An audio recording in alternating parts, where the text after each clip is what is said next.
Dude படத்தில் இடம்பெற்றிருந்த இளையராஜா பாடல்களை நீக்க உத்தரவிடப்பட்டிருக்கிறது. சென்னை உயர்நீதிமன்றம் இந்த உத்தரவினை பிறப்பித்திருக்கிறது.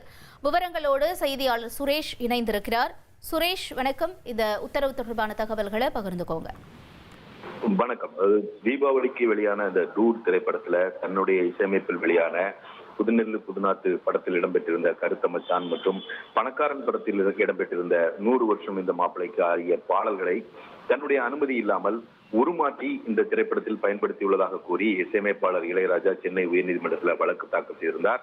அந்த மனுவில் இந்த 2 பாடல்களையும் பயன்படுத்துவதற்கு தடை விதிக்க வேண்டும் என்றும் பாடல்களை நீக்க உத்தரவிட வேண்டும் என்ற ஒரு கோரிக்கையும் அந்த மனுவில் முன்வைத்திருந்தார். இந்த வழக்கை நீதிபதி செந்தில்குமார் விசாரித்தார். விசாரணையின் போது இளையராஜா தரப்புல தன்னுடைய அனுமதி இல்லாமல் பதிப்புரிமை சட்டத்தை மீறக்கூடிய வகையில இந்த பாடல்கள் பயன்படுத்தப்பட்டிருக்கிறது. பாடல்களை உருமாற்றி உள்ளதால் இந்த பாடல்களை பயன்படுத்துவதற்கு தடை விதிக்க வேண்டும் என்ற ஒரு கோரிக்கையும் முன்வைக்கப்பட்டது.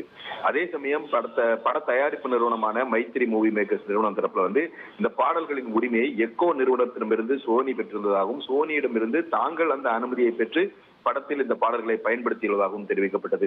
இருதரப்பு வாதங்களையும் கேட்ட நீதிபதி இந்த வழக்குல தீர்ப்பை தேதி குறிப்பிடாமல் தெரிவித்திருந்தார். இன்றைக்கு இந்த வழக்கில் தீர்ப்பளித்த நீதிபதி இளையராஜாவின் பாடல்களை உருமாற்றி பயன்படுத்தியதற்கு முகாந்திரம் இருக்கிறது. அவரது பாடல்களின் புனிதத்துக்கும் அவருடைய நற்பெயருக்கும் பாதிப்பை ஏற்படுத்தும் வகையில இந்த பாடல் என்பது அனுமதியின்றி பயன்படுத்தப்பட்டிருக்கிறது என கூறி டூட் திரைப்படத்தில் இளையராஜாவின் பாடல்களை பயன்படுத்த இடைக்கால தடை விதித்து உத்தரவிட்டிருக்கிறார்.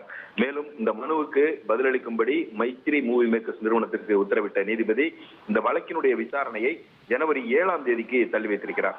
இதற்கிடையில இந்த உத்தரவை அமல்படுத்தும் வகையில படத்தில் இடம்பெற்றிருக்கக்கூடிய இந்த பாடல்களை நீக்க ஏதுவாக 1 வார கால அவகாசம் வழங்க வேண்டும் என்ற ஒரு கோரிக்கை பட நிறுவனம் தரப்பில் முன்வைக்கப்பட்டது. ஆனால் நீதிபதி அந்த கோரிக்கையை ஏற்க மறுத்துவிட்டார்.